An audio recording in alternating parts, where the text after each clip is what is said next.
31 अगस्त है और मेरी आज बर्थडे है।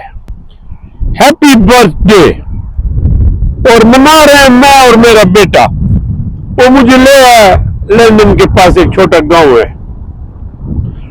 तो मैंने कहा बेटा अब ज़हर है, बर्थडे तो मनाए।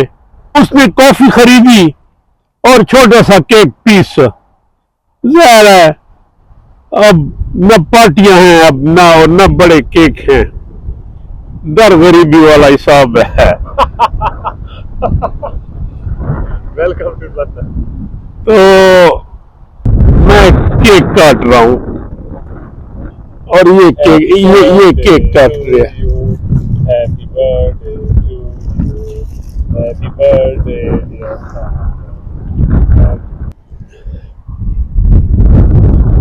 तो ज़ाहिर है अब वही केक पीस आधा मैं खा लूंगा।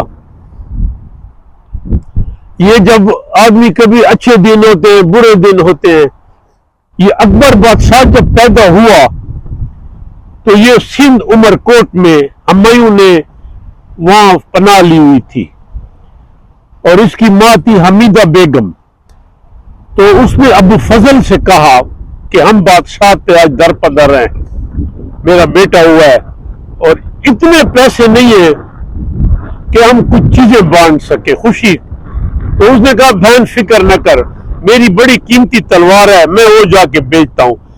तो ये निकला उस वक्त का जो सिंध होगा और बाजार में अखबारें बेचनी थी, इसमें पैसे चाहिए थे तो बड़ी सस्ती बिकी। तो अबू फजल ने कहा कि जोर से कि मैं मजबूर हूं, तलवार बेच रहा हूं, लेकिन मेरे सिंधी भाइयों आपको तलवार की कदर नहीं है, तलवार की पहचान नहीं है आपको। बेटे को कह रहा था ज्यादा जिंदगी गुजर गई, जो रह गई है। और मैंने पहले एक दफा व्लॉग में बोला था कि जाड़े की चांदनी, गरीब की जवानी और बुढ़ापे की सालगिरह कौन कदर करता है। बल्कि बूढ़ों को तो हमारी तरफ तो बूढ़ा का सालगिरह मनाए, वो लोग कहते हैं कि ये तो मरने खपने के दिन है तेरे, तू सालगिरह मना रहा है।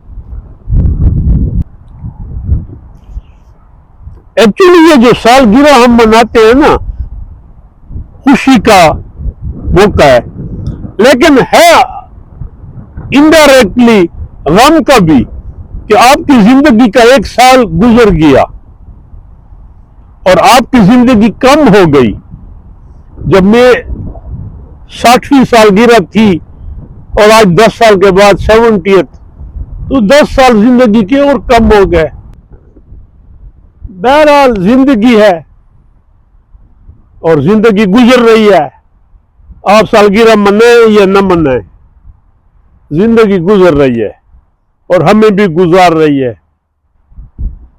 और मुझे बहुत कम लोगों ने इक्का दुक्का गुड विशेस किए। I thank them, Allah bless them, never be sad, sick and स्लैकर।